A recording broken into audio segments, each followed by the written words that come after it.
right දැන් අපි මේ 5th position එකෙන් තමයි පටන් ගන්න. මේ 3rd string එකේ 5th fret එක තමයි C එක. ඒකම පල්ලෙහා තියෙන 2nd string එකේ 5th fret එක තමයි E එක. එතකොට දැන් මේක C E C E F E ඕක තමයි පටන් ගන්න පළවෙනි කැලේ. එතකොට මේන් බාස් 4ක් වදිනවා. ඒ කියන්නේ 1 2 3 4 5 6 4ක් වදිනවා. 1 C E C E F E C E C E F E C E C E F E C E C E F E ඊට පස්සේ අපි යනවා G එකට D shape එකේ.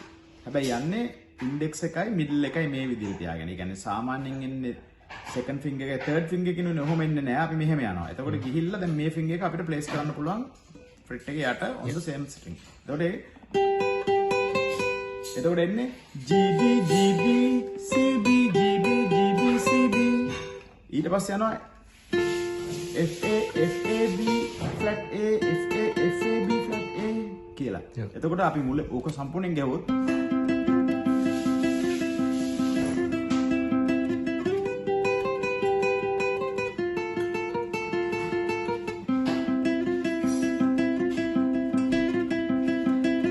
දැන් ඉස්සර කාලේ ඔක ගහනකොට මේ මොඩියුල්ස් තිබ්බේ නැහැ. ඒක ගැහුවේ තනිකර මේ අතේ බැලන්ස්. ඒ කියන්නේ palm muting කියන ටෙක්නික් එක යූස් කරලා. palm muting කියන්නේ මේ bridge එක උඩින් අත මෙහෙම තියාගන්න. මෙහෙම තියාගත්තට පස්සේ මේ සද්දයන් mute වෙලා මේ clean tone එක මේක. ඔය clean tone C මේ palm mute එක. එතකොට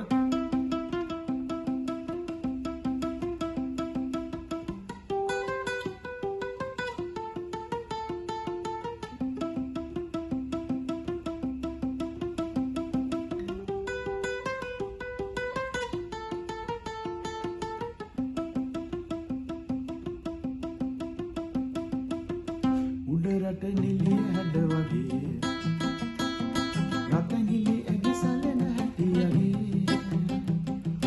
මල් පැණි බොන්නට පුරකන්නේ මැසිරන් චුව වාගේ ගෙරත ඇඟිලි සැලෙන හැටියගේ උඩරට නිලිය හැඩ වගේ